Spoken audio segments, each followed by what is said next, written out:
Nah, kali ini kenapa mengangkat tema ini? Saya yakin ibu-ibu ini adalah pengguna media sosial yang aktif ya. Ngaku Bu Mai. Aktif itu ya paling tidak sehari ibu menghabiskan waktu sekitar 2-3 jam untuk scrolling, stalking ya. Ini ada berita apa di TikTok, di media sosial. Dan yang banyak menghiasi ketika kita mencari tema-tema keluarga itu adalah apa Bu? Tema yang sering sekali keluar. Perselingkuhan. Ya. Perselingkuhan, terus apa? CLBK ya. Karena lagi musim reuni-reuni. Nah, jadi reuni akhirnya cintanya juga, rasanya juga ikut reuni ya. Orangnya reuni akhirnya rasanya juga reuni. Nah, sehingga sangat perlu kemudian dari kami pihak panitia untuk menggambarkan ke ibu-ibu sebenarnya ada nggak sih puber kedua? Karena puber kedua itu cenderung konotasinya buruk. Ya, buruk apa bagus tuh? Buruk ya, karena konotasinya udah jelek kalau orang kena puber kedua tuh. Sehingga ketika nanti kita tergambar ada nggak sih puber kedua? Nah, gimana caranya supaya nggak kena gitu?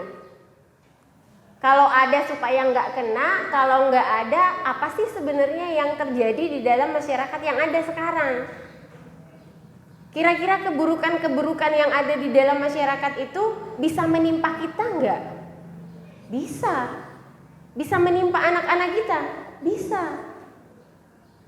Ada cerita yang suaminya orang soleh, rajin sholat ke masjid, tahajud tak pernah tinggal, duha dikerjakan. Tiba-tiba tergoda dengan perempuan yang tadinya nggak mau parfuman, tiba-tiba mau parfuman. Yang tadinya males pakai minyak rambut, tiba-tiba klimis, ya kan? Nah, tapi ini juga bahaya ketika ini dibiarkan mendominasi pemikiran ibu-ibu. Bisa jadi suami-suami di luar sana ada yang berpikiran bahwa berpenampilan menarik di depan istri itu juga ibadah. Nah, kalau pemikiran ini mendominasi, setiap orang yang berubah menjadi lebih baik di usianya 40, 60 itu kena puber kedua. Kita kan jadi merawat apa tuh Bu? Merawat buruk sangka, bawaannya curiga melulu. Nah, baik. Saya mau tanya ke ibu-ibu, ciri-ciri yang ibu tahu orang yang terkena puber kedua. Oke. Genit. Terus apa lagi Bu? Kalau perempuan centil, kalau laki-laki jadi genit gitu ya. Terus apa lagi? Ya? Oh, HP-nya dibawa kemana-mana. Saya nggak tuliskan nih di sini. Oke, rajin dandan. Kemudian wangi. Ya, wangi. Terus necis. Terus rajin nongkrong. Nah, ini mafhum ya Bu ya. Ini mafhum kalau yang ada di masyarakat nih ya. Ini mafhum. Jadi kita dan banyak sekali ketika saya mengetik kata kunci puber kedua, itu banyak sekali artikel yang menulis beberapa hal yang perlu Anda perhatikan. Beberapa hal yang perlu Anda perhatikan suami kena puber kedua. Hati-hati, jika 5 ciri-ciri ini ada pada suami Anda, maka suami Anda kena puber kedua. Ya kan? Itu artikelnya banyak banget. Dan ibu-ibu silahkan nanti Silahkan nanti searching di internet, keywordnya itu pakai kata puber kedua. Itu langsung tuh muncul, ceret gitu. Hati-hati jika 5 ciri-ciri ini ada pada suami Anda terkena puber kedua. 5 tips mengatasi puber kedua. Nah, ya kayak gitulah. Sekarang pertanyaannya, kira-kira ciri-ciri ini hanya ada di orang yang kena puber kedua enggak? Enggak, ya kan? Enggak juga. Buktinya kenapa? Tidak semua kemudian yang kecuali yang genit ya, nauzubillah ya. Kecuali genit ini rajin dandan kalau di rumah, wangi, kemudian necis. Nah, ini rajin nongkrong di mana dulu? Kalau nongkrongnya di kajian, itu jelas bukan kena puber kedua, itu kena sindrom apa? Sindrom surga. Nah, artinya apa? Ini mafhum umum. Nah, pertanyaannya, adakah puber kedua? Ada enggak?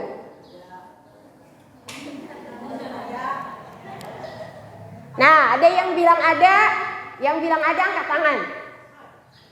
Nah, 1, yang bilang enggak ada. Oh, enggak tahu. Oke. Next. Nah, ternyata secara sains, berarti kan secara keilmuan ya, secara ilmiah, pada faktanya tidak ada istilah puber kedua itu dalam ilmu kedokteran maupun psikologi. Saya mendapat amanah ini minggu lalu hari Selasa. Hari Kamis ponakan saya yang kuliah di psikologi UPI Bandung itu pulang. Langsung saya ajak diskusi di meja makan. Nah, kamu belajar nggak? Pernah dengar kata istilah puber kedua nggak di dalam psikologi? Kayaknya nggak pernah deh tante katanya. Nggak pernah dengar. Di ilmu dasar, di semester 1, 2, 3. Nggak ada kayaknya. Akhirnya saya searching jurnal-jurnal psikologi terkait dengan pubertas, kemudian kejiwaan. Dan ternyata memang tidak ada puber kedua. Nggak ada puber kedua. Di ilmu kedokteran pun itu tidak ada. Baik dari segi fisiknya maupun psikiatri ya, dari segi kejiwaan itu tidak ada yang namanya puber kedua. Terus yang kita lihat fenomena-fenomena tadi itu apa itu, Bu? Nah, kalau pubertas ini dialami oleh seluruh manusia, 100% mengalaminya. Pubertas itu adalah proses perubahan fisik saat tubuh anak berubah dari tubuh anak-anak menjadi tubuh dewasa. Nah, yang mampu melakukan reproduksi seksual. Artinya, ketika dia anak-anak, organ-organ tubuhnya itu kan organ-organ tubuh anak-anak ya Bu ya. Nah, ketika memasuki usia balik, semua manusia balik kan dengan penciri apa? Perubahan fisik. Perempuan mulai di usia 10 tahun, mulai kemudian di bagian ininya keluar tanda seperti ada pembesaran bagian dada dan panggul. Nah, kemudian kalau pada laki-laki ada suara jakun. Kadang anak-anak juga jadi lebih tinggi ya, meninggi, terus aura wajahnya tuh berubah lebih dewasa. Nah, itu pubertas yang kemudian itu dialami oleh seluruh manusia. Kalau dialami oleh seluruh manusia, berarti memang secara alami, secara fitrah itu ada. Nah, anak-anak yang yang mengalami, kalau di dunia kedokteran itu namanya pubertas, atau di dunia psikologi puber. Nah, kalau di dalam Islam kita kenal dengan balik, ya, balik. Nah, balik ini perubahan fisik. Karena sekarang Bu, belum tentu yang balik itu berakal. Banyak anak yang balik tapi tidak berakal. Bahkan udah puluhan tahun balik nggak punya akal tuh. Ada. Nah, kalau pubertas ini ketika manusia beralih dari kondisi anak-anak menjadi kondisi remaja dengan perubahan fisik, ada yang ikut berubah. Karena fungsi reproduksinya sudah mulai, alat-alat reproduksinya sudah mulai terbentuk dan sudah mulai berfungsi, mulailah bekerja yang namanya apa? Ketertarikan terhadap lawan jenis. Kalau anak SD ditanya, kamu suka siapa? Saya suka, misalnya nih anak perempuan ya. Kamu suka siapa Dek? Di sekolah. Saya suka sama Iwan, suka sama Budi, suka sama Agus, suka sama ini. Wajar, karena dia belum mengerti ketertarikan itu kayak apa. Tapi kalau ada anak yang sudah balik, nah ketika kita tanya, cenderung dia hanya menyukai satu orang. Dan ketertarikannya itu adalah ketertarikan secara seksual memang. Ketertarikannya itu adalah ketertarikan terhadap lawan jenis. Nah, ini dialami oleh seluruh manusia. Next.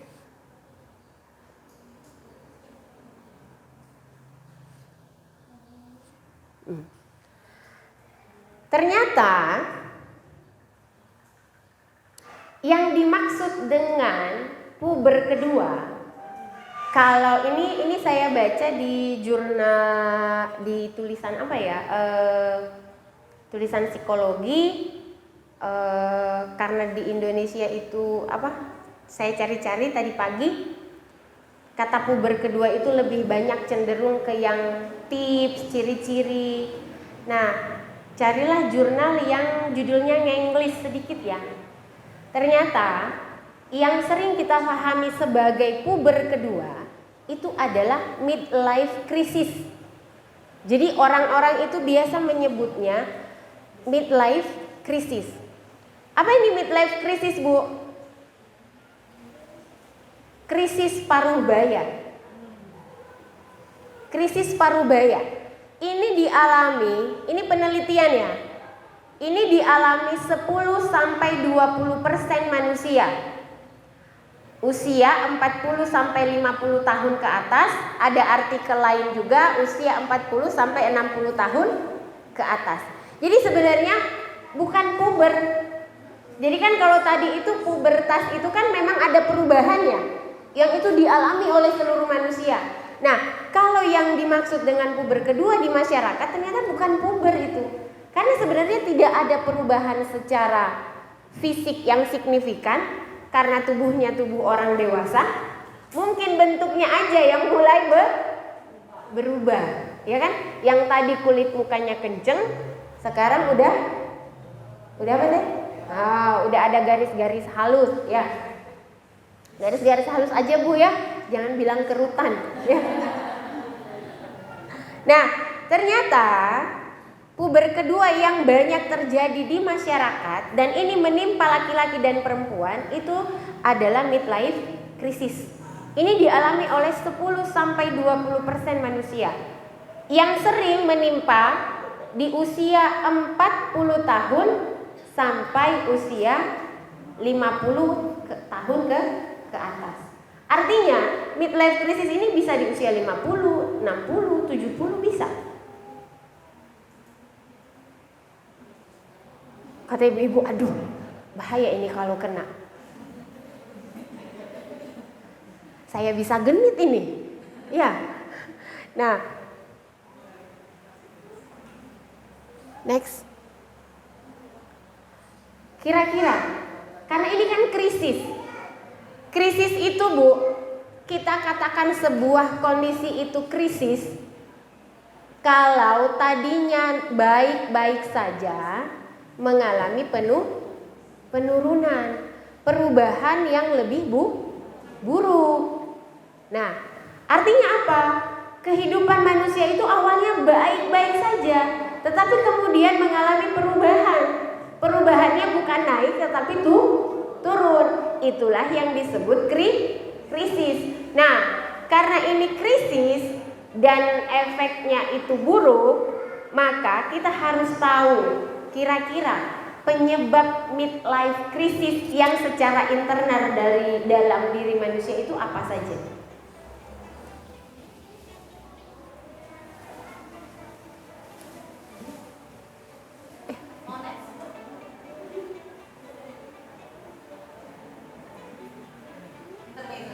Nah, jadi hari ini sebenarnya penyebab midlife crisis ini ada dua ya Bu ya. Ada eksternal, ada internal. Kenapa saya cuma mengambil yang internal? Karena yang internal ini yang ada dalam kuasa kita. Yang eksternal itu nggak bisa kita kendalikan. Jadi kita bahas yang internal. Next. Oke, penyebab midlife crisis yang secara internal ya, ada itu karena satu, fisik. Usia 40 tahun itu, apalagi di era modernisasi yang secara input, baik input makanan, input informasi, itu enggak semuanya sehat. Itu sangat mempengaruhi fisik dan psikis kita, terutama fisik. Kakek-kakek kita dulu ya, itu enggak pernah yang namanya tekanan darah tinggi ya, kolesterol, enggak. Kakek saya sekarang udah usia 97 tahun. 97 apa 93, di atas 90 tahun. Beliau itu tuh enggak pikun, alhamdulillah. Masih bisa melakukan perjalanan sendiri dari Makassar ke Pulau Serayar, naik travel terus nyebrang pakai ferry. Kadangkala alhamdulillah masih kuat untuk sholat jamaah ke masjid. Setelah saya usia 40 tahun, saya melihat tubuh saya sering sakit pinggang, naik tangga yang cuma beberapa itu ngos-ngosan. Ya enggak? Ya enggak Bu? Terus apa lagi? Kalau mau berdiri itu harus ditopang oleh kedua tangan ya. Entah itu bokong yang keberatan atau dengkul yang gak kuat. Nah, ini pada ibu-ibu, demikian pun pada bapak-bapak. Di usia 40 tahun rata-rata manusia itu mengalami perubahan fisik. Tapi fisiknya tidak berubah secara fungsi, tapi bentuknya. Tadi ibu-ibu yang kenceng, sekarang udah punya anak, udah banyak kerutan-kerutan halus ya. Pipi yang dulu ngontoknya di atas, sekarang ngontoknya di samping. Akhirnya butuh apa? Kerudung anti tembem.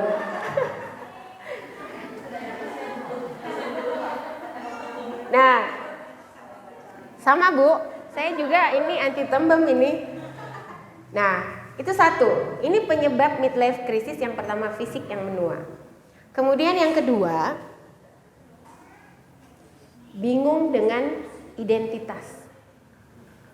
Jadi udah 40 tahun tapi nggak tahu dia itu siapa. Kira-kira kalau manusia bingung dengan identitasnya, bingung nggak kehidupannya? Apalagi di usia 40 tahun yang sudah mulai ada perubahan secara fisik. Entah itu dia mapan hidupnya, lebih kuat atau mungkin lebih lemah. Jadi bingung identitas, tidak mengenal diri. Kemudian yang ketiga, tidak tahu tujuan hidup, bingung dengan pilihan hidup dan kebermanfaatan. Tapi yang akan kita bahas hari ini cuma poin 1 dan 2. Lebih ke poin 2 sebenarnya hari ini. Poin 3 dan 4 kapan? Silahkan datang di seri selanjutnya. Nah, oke. Next. Kira-kira kalau kita bahas tadi, yang tadi dulu Bu. Nah, Kira-kira kalau saya tanya ke ibu-ibu, ibu-ibu pengen nggak terkena midlife crisis? Kira-kira ibu bisa terkena nggak? Bisa. Tapi bisa juga tidak terkena. Maka apa yang harus dilakukan? Yang pertama, kenali potensi diri. Yang kedua, kendalikan potensi dengan apa? Ilmu Islam, amal soleh, sahabat solihah. Ketiga, manfaatkan potensi. Ini sebenarnya tadi saya udah setting animasi ya, muncul satu-satu biar bikin penasaran gitu. Ternyata ini oke. Kita kenali potensi diri.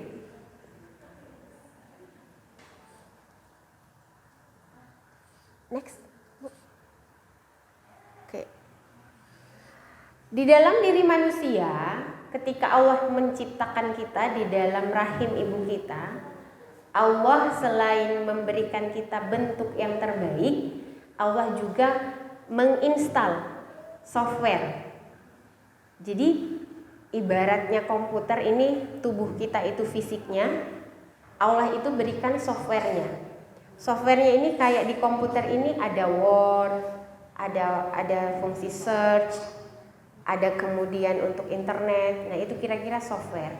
Kalau di dalam diri manusia, ketika Allah menciptakan kita dengan sebaik-baik bentuk, maka Allah install kemudian softwarenya. Software yang pertama itu adalah hajatul udhuwiyah.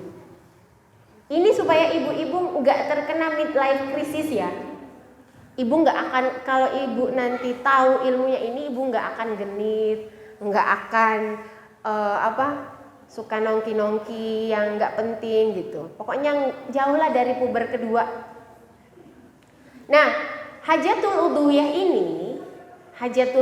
ini itu dia dikatakan juga sebagai apa Bu? Sebagai kebutuhan fisik. Setiap manusia butuh yang namanya makan, ya kan? Apa saja wujudnya hajatul udhuwiyah? Butuh makan, terus butuh minum, butuh buang hajat, buang angin. Nah, buang angin itu Bu, fitrah itu. Jadi ibu kalau misalnya di tengah forum mau buang angin, nggak usah ditahan-tahan, minta izin maksudnya, bukan nggak usah ditahan-tahan perut di situ gitu, tapi minta izin. Kenapa? Karena ini hajatul udhuwiyah, kebutuhan hidup supaya apa? Metabolisme tubuh kita itu berjalan dan tubuh kita tetap sehat. Tahadus bin nikmah bagi orang-orang yang masih merasakan nikmatnya buang angin sampai hari ini. Saya punya teman dari TK, SD sampai SMP, sampai SMA, itu punya tante yang nggak bisa buang angin. Jadi setiap beliau buang angin itu harus ke dokter. Beliau itu setiap kali mendengar orang buang angin Bu, beliau itu tuh ya Allah enak banget katanya. Ibu kebayang nggak satu hari nggak buang angin? Begahnya kayak apa? Maka buang angin itu nikmat luar biasa. Itu salah satu hajatul udhuwiyah yang Allah berikan. Dorongannya dari mana? Dari dalam, iya kan? Kan gak mungkin Bu Rita misalnya ketemu saya langsung pengen kentut, iya kan? Dorongannya dari dalam, bukan dari luar. Jadi kalau dorongannya dari dalam, berarti apa dia sifatnya? Kalau orang gak kentut berbulan-bulan, bisa mati nggak? Bisa banget. Karena organ dalamnya akan dipenuhi oleh angin, itu bisa menekan paru-paru, menekan jantung, menekan usus dan segala macam yang ada di dalam. Maka dia sifat pemenuhannya gimana? Harus buang angin. Ibu lagi gini nih, kita lagi pertemuan, ibu mau buang angin, silahkan keluar dulu. Jangan ditahan. Karena itu apa? Itu hajatul udhuwiyah. Nah, ibu-ibu kalau mau ngaji jangan makan nangka, jangan makan durian, ya.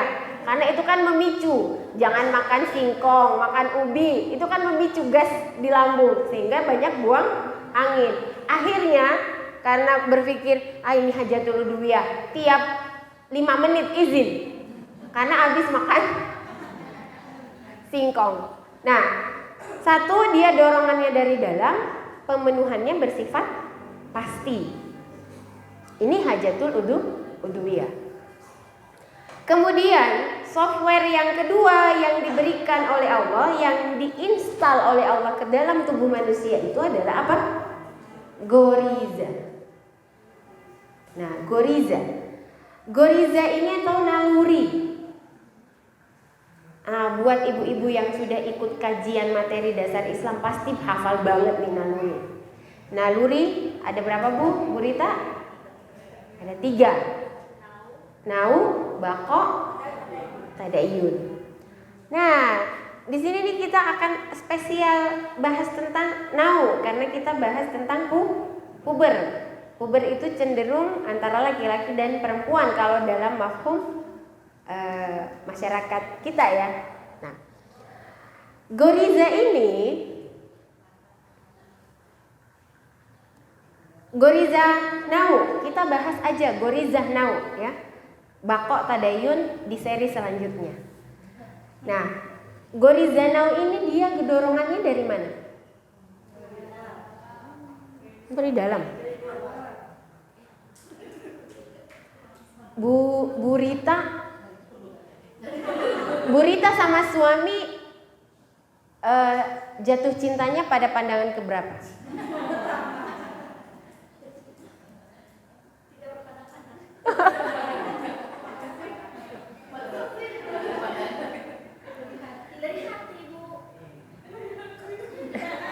Dari hati. Kan ada yang bilang begini, cinta itu dari mata turun ke hati. Nggak ada yang dari hati naik ke mata. Muntah nanti ya. Dari mata turun ke hati. Artinya apa? Ibu harus lihat dulu sosoknya.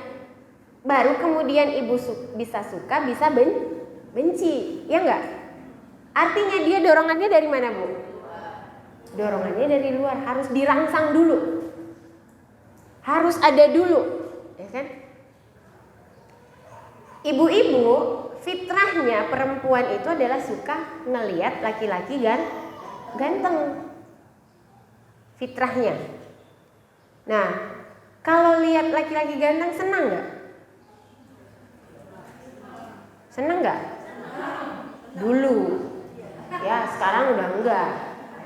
Sekarang jangan. Iya, maksudnya selain suami. Ya. Oke. Nah, dia dorongannya dari luar. Kalau ada yang rangsangan dari luar, baru dia kemudian apa, Bu?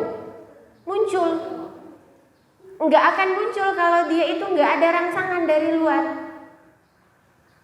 Kita nggak akan jatuh cinta pada seseorang yang nggak pernah kita lihat model rambutnya kayak gimana, suaranya kayak gimana, tingginya kayak gimana. Kita nggak akan pernah menyukai seseorang yang kita tidak pernah mendengar informasi tentang dia, ya kan? Karena dia rangsangannya dari luar. Kemudian apa? Pemenuhannya bersifat pasti atau tidak? Kan kalau tadi hajatul udhuwiyah, kalau nggak buang angin itu kan bisa mati. Kalau goriza nau, kalau kita mencintai seseorang, udah misalnya nih kita punya orang tua, ketertarikan sama lawan jenis itu hanya salah satu wujud dari goriza nau. Jadi membahas nau itu luas. Membahas nau itu tuh bisa sayang kepada orang tua. Kita sayang kepada orang tua. Misalnya saya nih, saya punya orang tua ada di Makassar. Saya rindu banget sama ibu saya. Tapi Bu, harga tiket mahal ke sana. Kira-kira kalau saya nggak penuhi rasa rindu saya mati nggak? Enggak kan? Nggak mati. Artinya dia pemenuhannya bersifat apa? Yang tadi kan pasti, berarti ini tidak pasti. Bisa dialihkan. Nah, video call, Zoom ya, sekarang ada Zoom, ada video call, teleponan.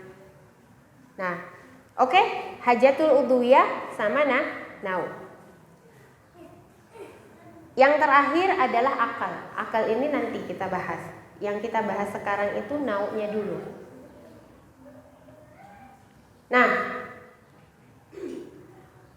karena kita hari ini hidup di dalam sebuah sistem yang jauh dari Islam, sampai kemudian terjadi kerusakan berpikir di tengah-tengah umat yang sering memaknai gorizatun nau sebagai naluri seksual.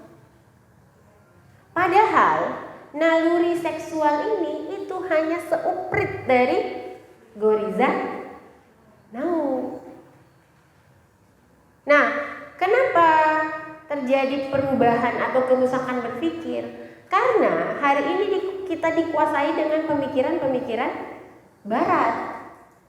Orang Barat itu, Bu, jadi ada di dalam sebuah kitab ya. Nanti kalau ibu-ibu ngaji ya, ada di dalam sebuah kitab yang judulnya itu Nizamul Ijtimai, Sistem Pergaulan di dalam Islam, karangan Syekh Taqiyuddin An-Nabhani. Itu tuh beliau di dalam bab pengaruh pandangan terhadap hubungan pria dan wanita, benar-benar pengaruh cara pandang terhadap definisi ini itu menimbulkan aktivitas yang sangat jauh berbeda. Barat memandang bahwa naluri seksual itu adalah fitrah. Adalah fitrah. Nah, kemudian dia menganggap itu dorongannya dari dalam. Pemenuhannya harus dipenuhi. Tujuannya harus dipuaskan.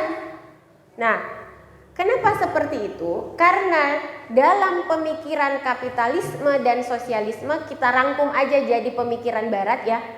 Pemikiran Barat itu memandang pria dan wanita itu kalau berinteraksi cuma satu tujuannya, seks, nggak lebih dari itu. Sementara di dalam Islam, cara pandang Islam terhadap perempuan, interaksi perempuan dan laki-laki, apa Bu? Ta'awun, tolong menolong. Dalam apa? Dalam ketaatan. Maka inilah kemudian juga yang mendasari kenapa feminis itu lahir. Kenapa kesetaraan gender itu lahir, feminis itu lahir. Nah, kita nggak bisa bahas di sini. Silahkan ibu-ibu yang belum ngaji daftar untuk ngaji. Nanti kita kaji kitabnya. Nah, ketika cara pandang Barat memandang laki-laki dan perempuan itu hanya dalam konteks seksual, tidak lebih. Pokoknya mereka melihat gini, kalau laki-laki ketemu perempuan itu urusannya apa?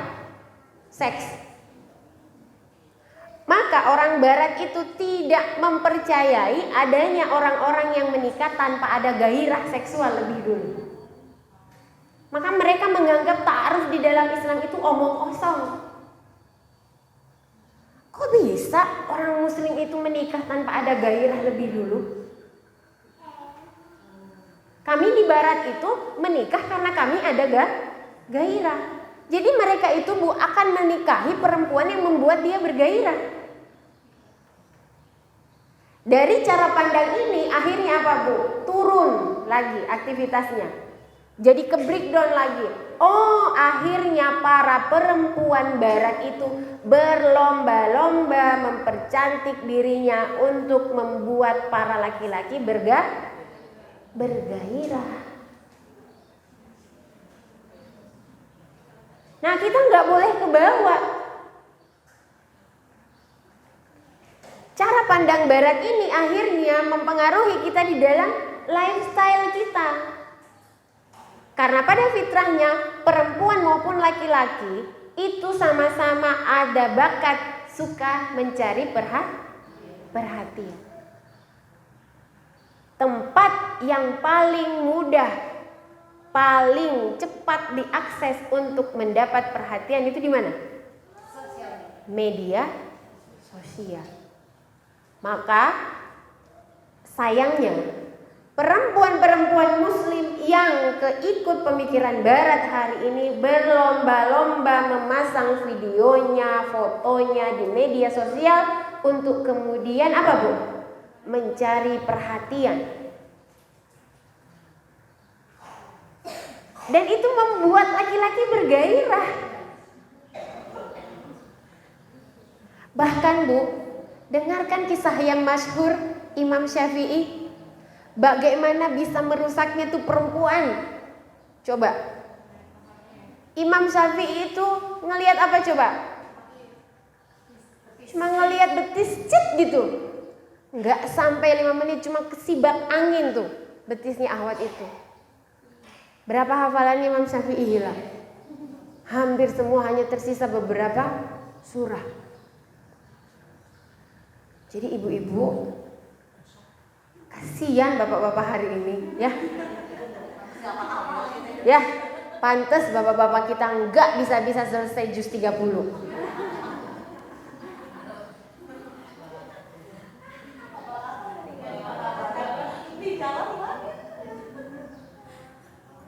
Nah, itu cara pandang barat. Demikian pun, nah ini yang dan saya melihat fenomena terbawanya perempuan-perempuan muslim ke konsep berpikir ini agar membuat suami-suaminya bergairah, itu saya kasihan. Kasihannya gimana? Perempuan-perempuan muslim ikut-ikutan capek membuat dirinya, mempercantik dirinya, merawat segala macam, yang tadinya kendor dikencengin, yang turun diangkat, yang kecil digedein, yang gede dikecilin. Capek nggak mikirnya? Capek. Akhirnya tertulislah status, kalau kamu pengen istrimu cantik, kamu pikir cantik itu gratis, butuh modal. Maka para bapak-bapak bekerja keraslah buat biaya istrimu ke salon. Ini udah terbawa nggak? Udah terbawa jauh sekali. Ini kerusakan berpikir. Dan inilah kemudian nggak kebayangkan, dari cara pandang ke laki-laki dan perempuan itu sampai bisa mempengaruhi keharmonisan rumah tangga. Kalau kita salah berpikir. Akhirnya hari ini keluarga-keluarga muslim itu capek cari uang untuk kemudian apa, Bu? Berlomba-lomba mempertahankan keromantisan keluarganya ala barat. Jangan lupa untuk like, share, dan subscribe. Itu, Bu, kalau saya tidak tahu identitas diri saya, itu bisa nervous ada di situ. Tapi karena kita tahu identitas kita nggak minder. Meski kamu secantik apa, semlohai gimana, insya Allah saya lebih baik di hadapan Tuhan saya. Jadi kita udah pandangannya bukan manusia kalau kita kenali di diri. Nah, coba bayangin artis-artis itu, coba ibu hitung ada berapa kasus artis yang bercerai padahal istrinya itu kinclong bening kayak patung. Kenapa? Karena bukanlah kecantikan istri, kebeningan kulit istri yang membawa ke rasa cinta dalam hati suami. Siapa yang nurunin? Allah. Artinya apa? Ketenangan rumah tangga itu, ketenangan rumah tangga, hubungan suami istri itu bukan dari cantik tidaknya istri, tapi dari ketaatan kepada Allah. Artinya apa? Ibu-ibu, bukan saya larang ke salon. Silahkan ke salon, tapi ubah niatnya. Dan ibu nggak usah capek-capek harus ke salon ketika itu bisa dilakukan di rumah. Nggak usah perawatan yang berpuluh-puluh juta. Mendingan puluh-puluhan juta itu tuh disumbangin. Ya kan, Allah maha membolak-balikkan hati kan. Coba kalau kita udah bicara kemaha besarannya Allah tuh udah deh selesai segala perkara. Tapi ini ada ikhtiar kita di situ. Artinya ibu merawat diri karena diperintah sama Allah. Bukan ke salon supaya ibu bisa ngalahin perempuan-perempuan di luar sana. Ibu usia 40 tahun mau ngalahin tetangga yang usia 18 tahun. Ya nggak mungkin kan? Artinya apa? Mindset suami yang diubah, mindset kita yang diubah untuk apa? Lebih tunduk kepada aturan Allah. Nah, itu persepsi barat. Akhirnya gimana, Bu? Karena menurut mereka naluri seksual ini harus dipenuhi, maka mereka menyediakan pemenuhannya mulai dari yang skala ringan sampai skala berat. Skala ringannya apa? Dibuatlah buku-buku kisah-kisah yang itu isinya merangsang seksualitas. Karena menurut mereka rangsangan ini nih, naluri seksual ini nih ada dari dalam, harus dipenuhi. Maka masyarakat harus diberikan pemenuhan. Pemenuhannya yang ringan apa?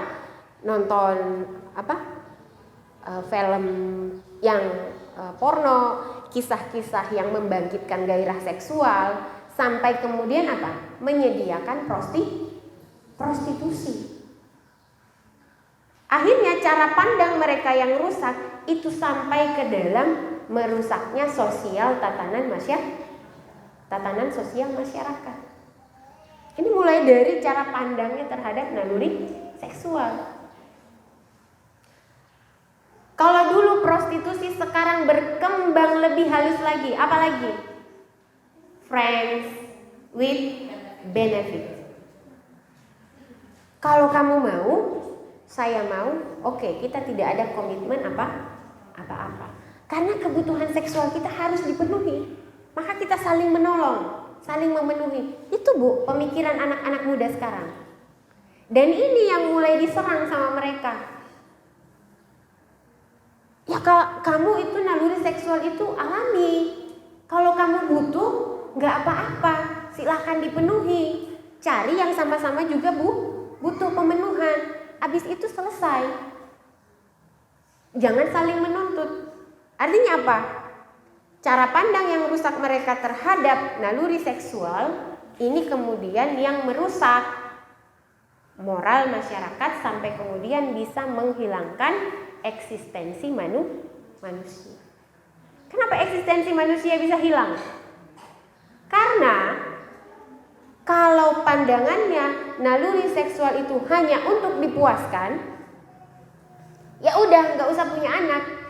Ngapain orang bisa friends with benefit, ya kan? Saya nggak usah ngasih pembayaran listrik, pembayaran air tiap bulan, ya kan? Paling diajak makan, ya kayak gitu, Bu, gaya hidup anak muda kita sekarang. Lama-lama muncullah generasi yang apa, Bu? Child free. Karena buat mereka naluri seksual ini untuk dipenuhi dan untuk fun, supaya mereka tetap waras. Ya, padahal hari ini rangsangan itu ada di mana-mana. Orang yang nggak kuat iman akan kerangsang terus-menerus, Bu. Dan bahkan nanti akhirnya menjadi penyakit jiwa. Kan pornografi itu kan edik. Pornografi itu edik. Ketika seseorang melihat tontonan porno, itu dopamin diproduksi.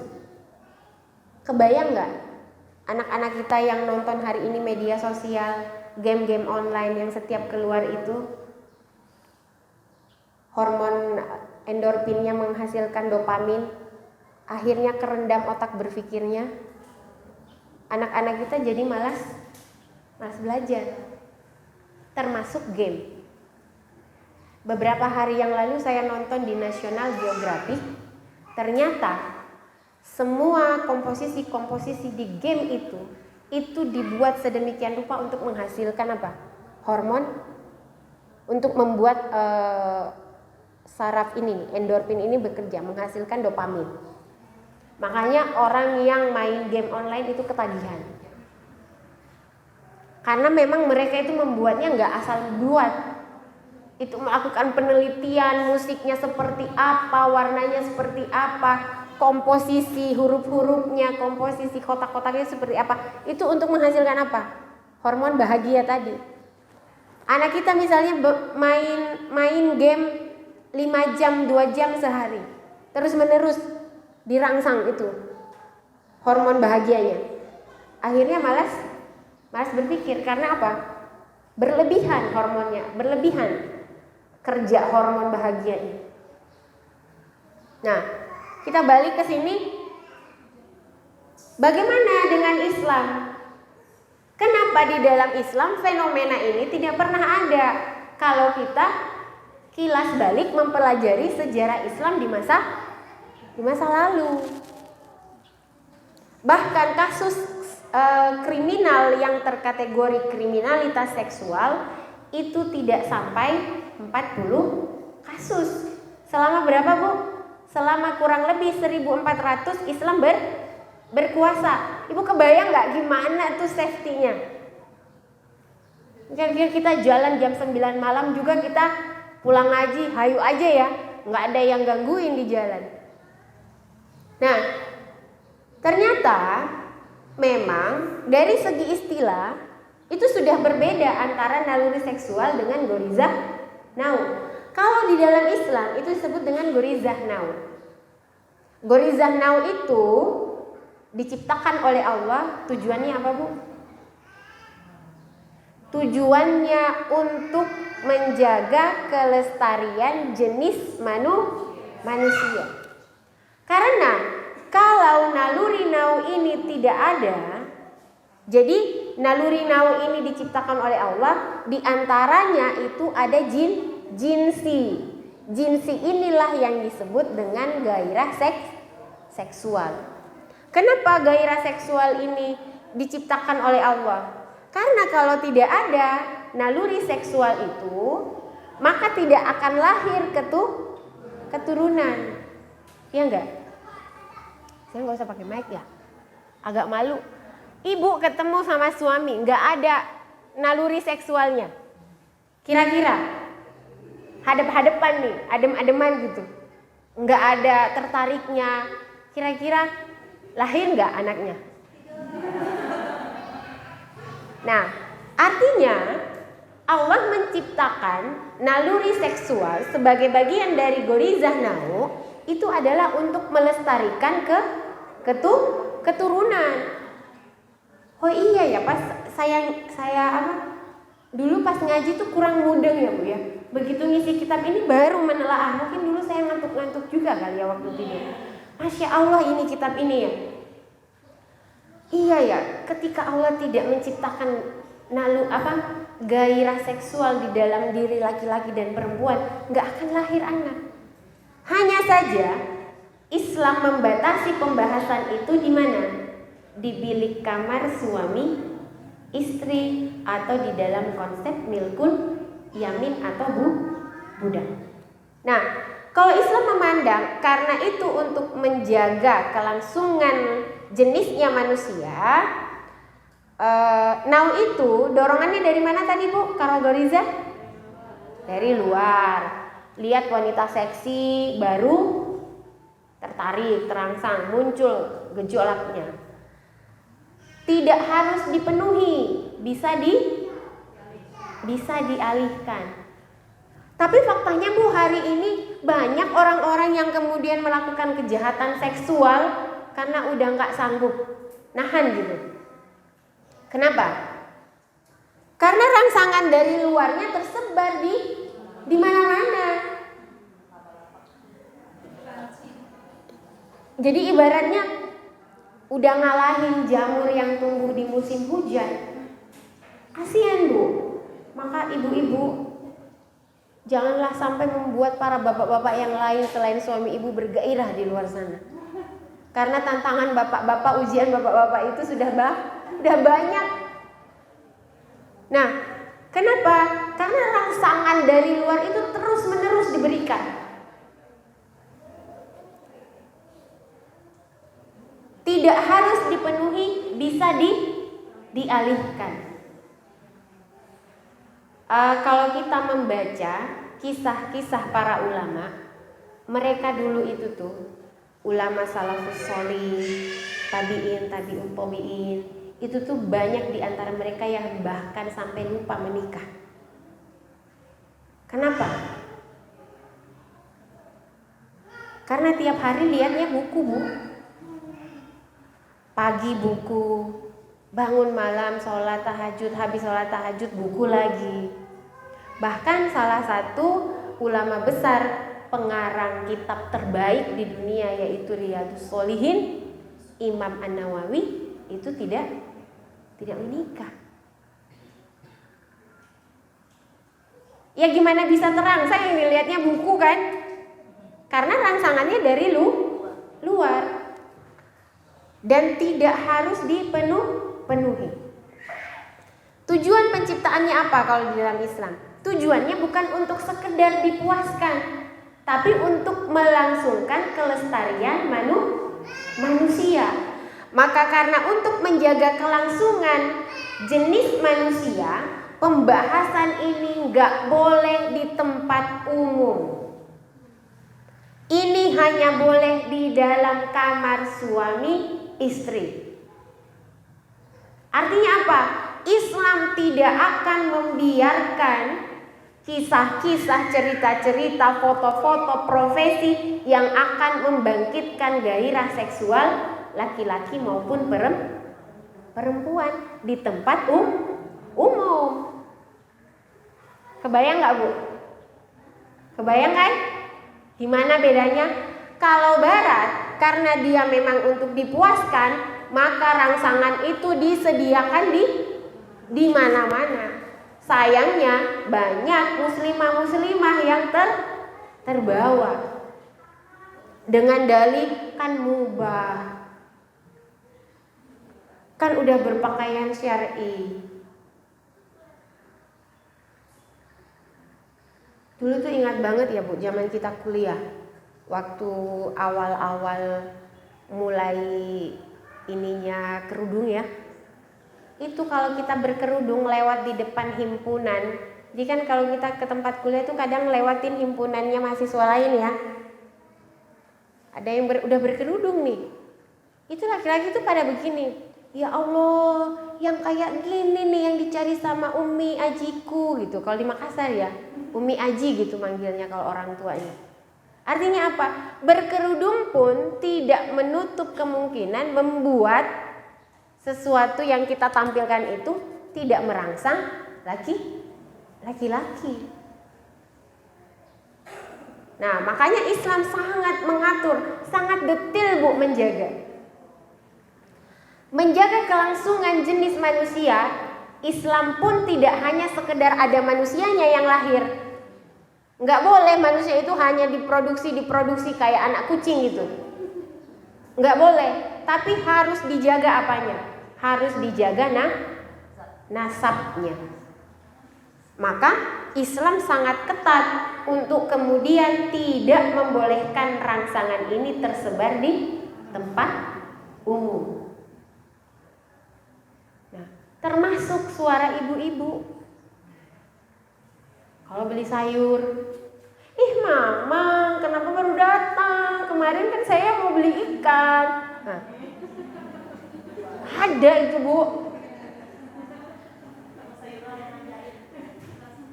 Ada nggak? Pernah nggak Ibu?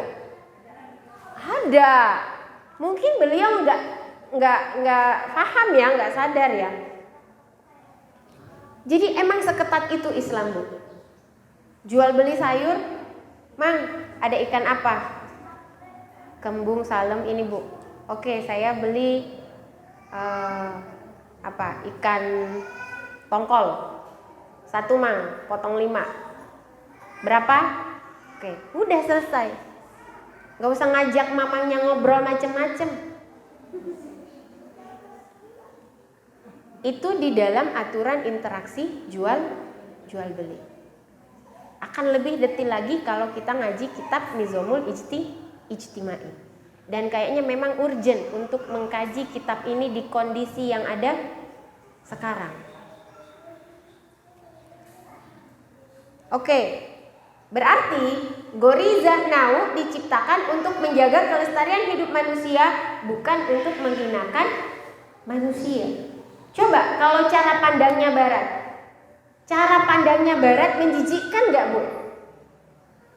Naluri seksual itu hanya untuk dipuaskan. Akhirnya rangsangan untuk menghadirkan naluri seksual itu tersebar di mana-mana. Mereka pun dibolehkan untuk memuaskan naluri seksualnya sesuka hatinya. Udah kayak binatang gak? Udah kayak binatang. Nah, kalau Islam untuk menjaga kelestarian hidup, bukan untuk menghinakan manusia. Kemudian yang kedua, itu kenali potensi diri. Artinya apa, Bu? Nggak akan ibu kena puber kedua kalau ibu hindari rangsangan. Tapi kalau ibu berani dekati rangsangan, ibu termasuk terjebak di dalam midlife crisis. Karena ibu nggak kenali diri, kan kita udah ngenalin nih.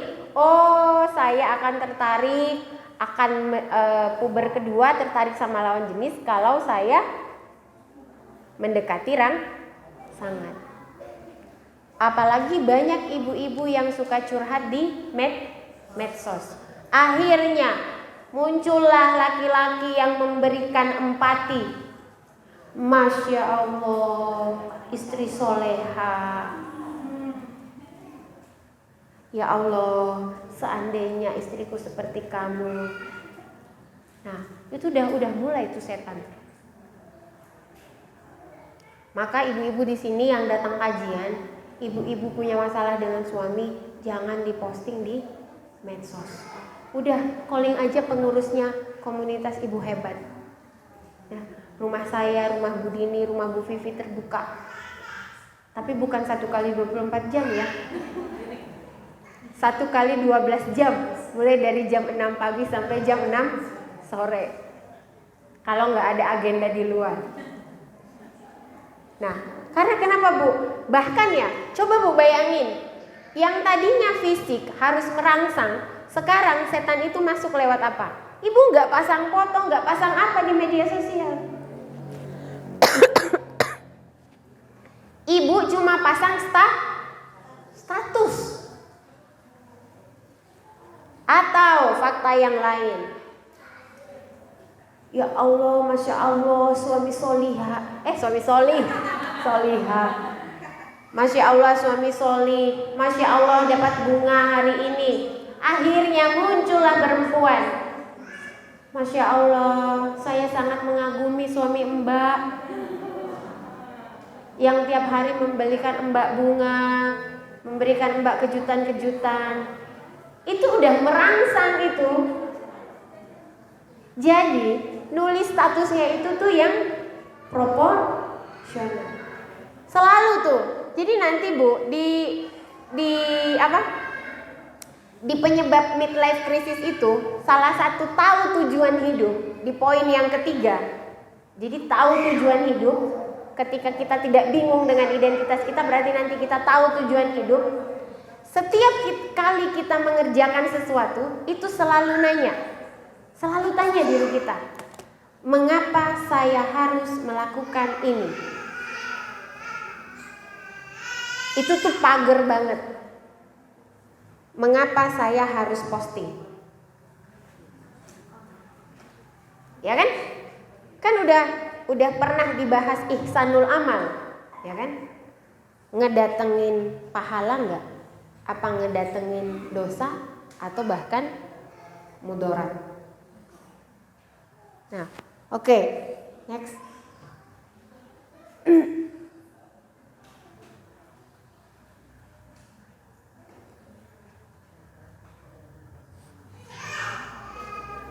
Lagi. Nah, karena tadi kita udah kenali diri, udah kenali nau itu satu rangsangannya dari luar, kedua pemenuhannya tidak pasti. Artinya kalau ibu-ibu rindu sama saudara, rindu sama suami, nggak harus langsung dipenuhi, nggak mati, ya kan? Suami lagi kerja misalnya di Irian, Bu Rita misalnya suaminya lagi kerja di Irian, tiba-tiba rindu, ayah pulang. Kalau ayah nggak pulang saya mati nih. Enggak kan? Artinya apa? Dia bisa dialihkan. Dan itu faktanya ada. Para ulama-ulama dulu kan nggak ada tuh yang sampai mati gara-gara nggak nikah. Dan pada faktanya hari ini juga banyak. Nggak ada orang yang meninggal karena tidak menikah. Artinya apa? Naluri ini, potensi ini itu bisa dialihkan. Nah, kemudian kita masuk ke tadi kenali diri, kenali potensi diri. Sekarang kendalikan potensi diri. Ada di atasnya sebenarnya Bu Reni, nggak kelihatan ya?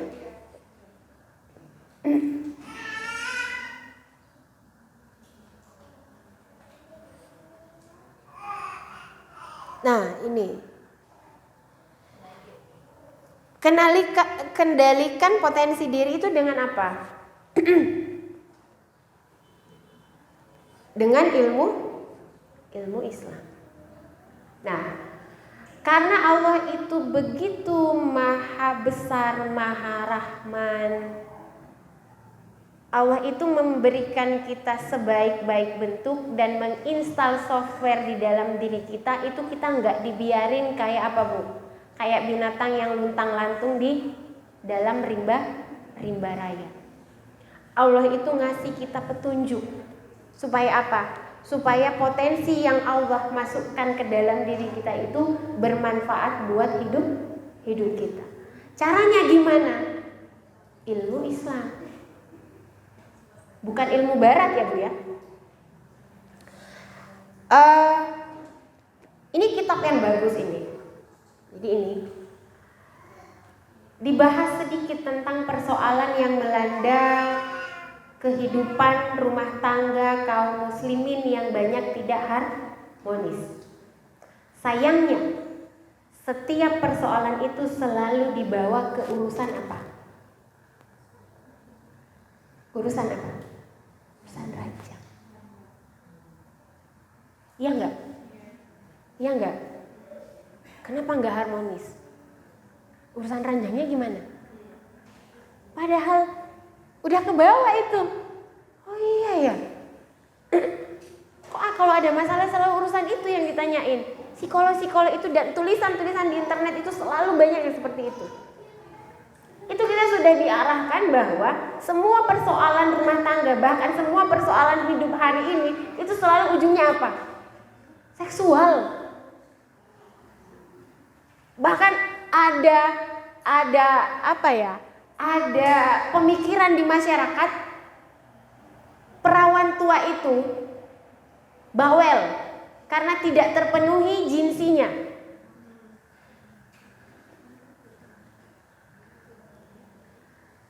Beberapa waktu lalu ketemu sama temen, kayaknya kakak saya keluarga. Jadi beliau punya keluarga yang kebetulan belum menikah di usia 50 tahun. Pemarah, cerewet, perfeksionis, mudah nyalahin orang. Itu langsung gini, apa mungkin karena tidak nikah ya Bu? Kata saya nggak ada hubungannya. nggak ada hubungannya antara kondisi mentalnya beliau dengan naluri tidak terpenuhinya naluri seksual. Nah ini karena di masyarakat kita tidak apa? Tidak memahami, tidak kemudian memahami potensi dirinya dan berusaha untuk mengendalikan potensi itu dengan ilmu Islam. Nah, di dalam Quran surah Al-Mujadilah ayat 58 Allah memerintahkan kita untuk apa? Untuk berlapang-lapang di dalam majelis. Dan kemudian di akhir bagian akhir ayat itu Allah kemudian memberikan apa? Bahwa orang yang berilmu itu lebih tinggi derajatnya beberapa derajat daripada orang yang tidak berilmu. Coba Bu, kalau ada rumah tangga yang tidak romantis, nggak punya ilmu Islam, kira-kira dia nyelesain masalah rumah tangganya di mana? Pengadilan kan, kata Bu Rita. Bisa jadi dia menyelesaikan persoalan-persoalan rumah tangganya yang tidak harmonis dengan solusi-solusi yang berasal dari luar Islam. Di luar negeri itu sekarang ada profesi yang cukup mahal. Profesinya apa? Saya pernah baca di internet dan ibu-ibu silahkan baca. Silahkan cari nanti. Profesi jasa memberikan pelukan. Pernah dengar nggak? Sama di Amerika itu ada sepasang suami istri itu kadang disewa sama keluarga-keluarga bermasalah untuk kembali mengharmoniskan rumah tangga mereka untuk menghadirkan apa? Gairah seksual mereka. Sepasang suami istri disewa sama sepasang suami istri untuk apa? Mengembalikan hubungan si kliennya ini ke kondisi normal. Jadi diterapinya apa? Karena ya tadi orang-orang barat itu memandang bahwa persoalan rumah tangga itu karena ada flirt, ada gejolak, ada gairah. Orang barat nggak akan menikahi orang kalau tidak bergairah. Maka buat mereka ketika gairah itu tidak ada di dalam rumah tangga, itu masalah besar. Masalah besar. Tetapi kalau di dalam Islam, tujuan kita menikah bukan untuk memuaskan naluri seksual, tapi untuk apa? Untuk beribadah kepada Allah, dan itu cuman seuprit dari nikmat yang Allah berikan. Inti rumah tangga itu bukan urusan seksual, bukan. Nah, itu kalau kita berilmu. Maka sayangnya hari ini banyak rumah tangga kaum muslimin yang tidak harmonis kemudian mendapatkan penyelesaian yang tidak islami. Akhirnya apa Bu? Bisa berjalan rumah tangga itu tapi bukan lagi dalam konteks ibadillah, bukan lagi dalam konteks ibadah kepada Allah, tapi hanya sekedar ingin mempertahankan rumah tangga. Bener apa enggak caranya ya terserah. Nah, itulah kemudian kenapa kemudian potensi ini harus dikendalikan dengan ilmu Islam. Potensi nau, potensi gariza itu akan kita pelajari. Ada Bu di dalam Islam. Bako, bagaimana ngendaliin bako? Ada kitabnya. Bagaimana ngendaliin nau? Ada kitabnya. Bagaimana kemudian menaikkan tadayun? Ada kitabnya. Di mana? Di kajian. Nah, kemudian pengendalian yang kedua, kendalikan potensi dengan apa? Amal soleh. Artinya apa? Ilmu yang tadinya sudah dipelajari diamalkan. Jangan sampai kita banyak pelatihan kurang latihan. Ya enggak? Udah ikut training Samara, udah ikut training KIH, udah ikut kelas healing, udah ikut kelas influencer, segala macam kelas parenting udah diikutin, tapi nggak pernah dipraktekkan. yang nggak jadi amal soleh. Padahal amal soleh itu adalah perkara yang sangat penting agar ilmu itu terjaga. Orang berilmu yang tidak mengamalkan ilmunya itu akan menjadi pedang yang menghunus ke dirinya. Jadi pedang bermata dua ilmunya akan menghancurkan si pemilik ilmu itu kalau dia tidak mengamalkan. Apa balasan Allah terhadap orang yang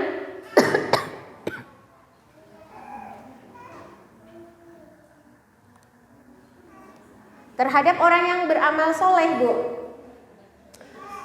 Barang siapa yang mengerjakan amal soleh, man amila solihan, baik laki-laki maupun perempuan, dalam keadaan beriman, maka sesungguhnya akan kami berikan kepadanya kehidupan yang baik, dan sesungguhnya akan kami beri balasan kepada mereka dengan pahala yang lebih baik dari apa yang telah mereka kerjakan.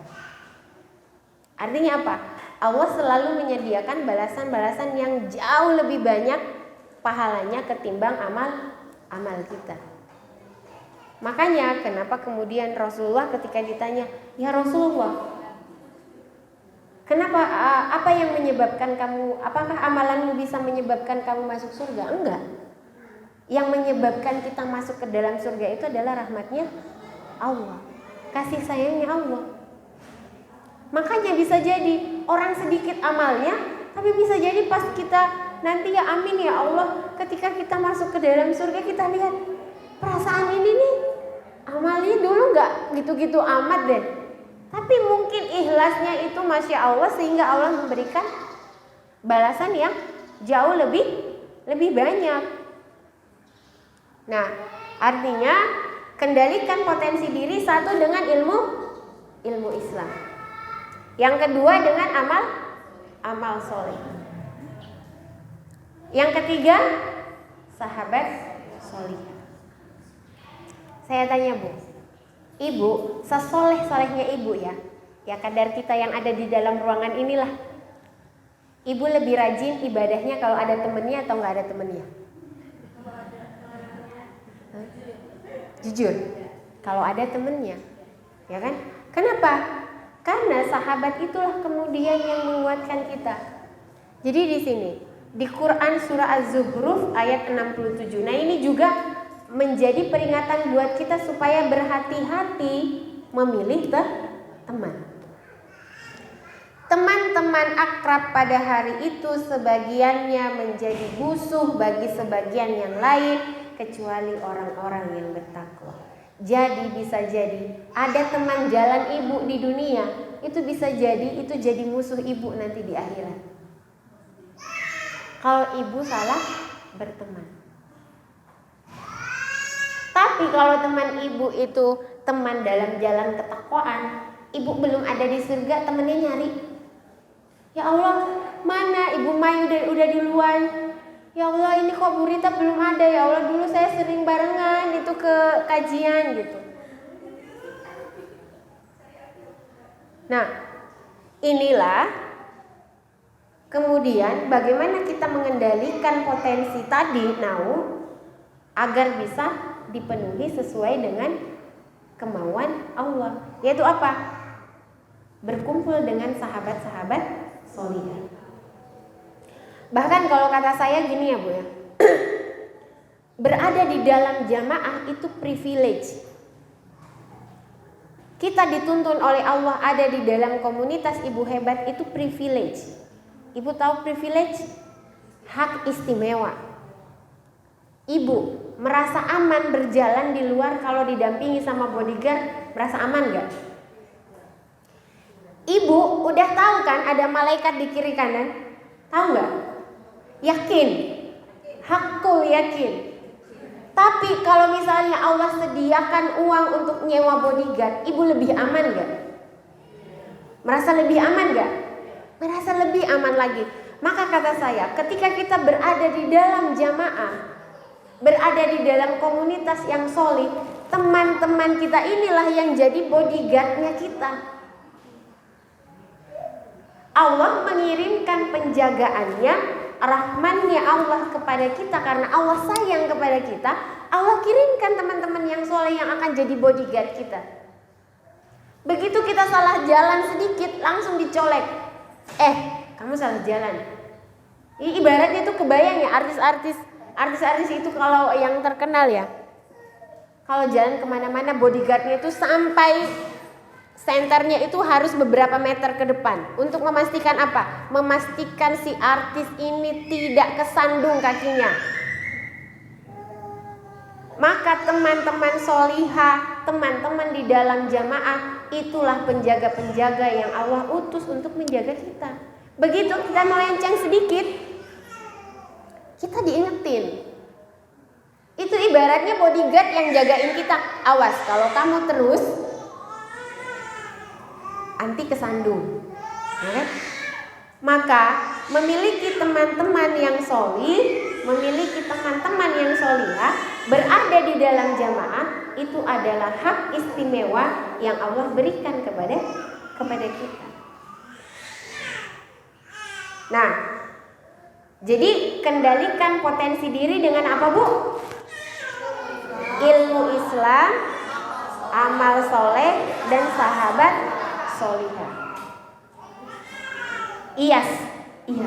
Ilmu Islam, amal solih, sahabat solih. Yang terakhir, memanfaatkan potensi yang ada di dalam diri kita. Potensi nau yang ada di dalam diri kita. Karena tadi nau itu hanya dibahas jinsi ya.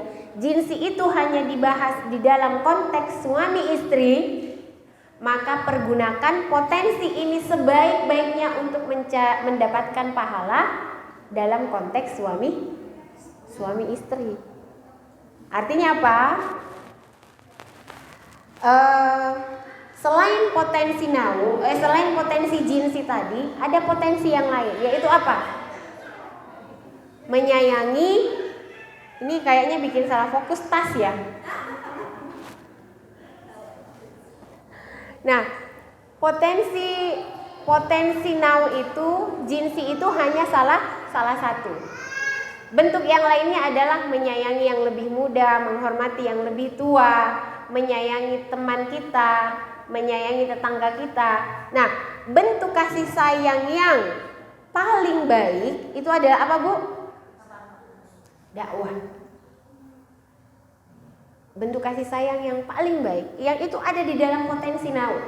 Kasih sayang itu kan ada di nau ya. Nah, bentuk kasih sayang yang paling baik itu, yang paling bagus itu adalah apa? Mendakwahi saudara-saudari kita. Di dalam Quran surah Al-Imran ayat 104.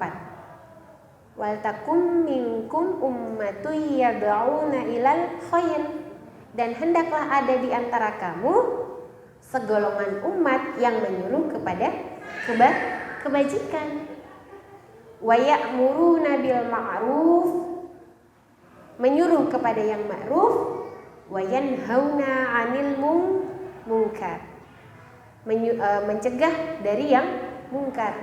Ulaika humul muflihun. Mereka itulah orang-orang yang beruntung. Salah satu hadis Rasulullah, khairun nas anfa'uhum linnas. Sebaik-baik manusia adalah yang bermanfaat bagi manusia lainnya. Maka apa? Potensi nau, potensi bako, potensi tadayun, semuanya itu bisa diarahkan untuk apa? Dimanfaatkan sebaik-baiknya untuk dakwah di jalan Allah. Ibu punya nau ke suami, gunakan itu. Bentuk kasih sayangnya adalah dengan berdakwah kepada suami.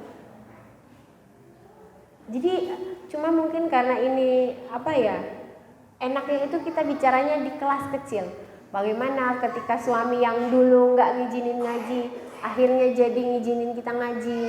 Nah, itu pembahasannya mungkin lebih private ya. Nah, jadi mungkin sampai di sini ibu-ibu materi yang bisa saya sampaikan. Jadi tadi agar tidak terkena midlife crisis itu kita melakukan 3 hal. Kenali potensi diri, kendalikan potensi diri, dan manfaatkan potensi. Kendalikan potensi diri dengan IAS, ilmu Islam, amal soleh, dan sahabat solihah. Baik, together to khairu ummah, together to jannah. Apa kabar ibu hebat hari ini? Ibu hebat, generasi kuat, Allahu Akbar. Jangan lupa untuk like, share, dan subscribe.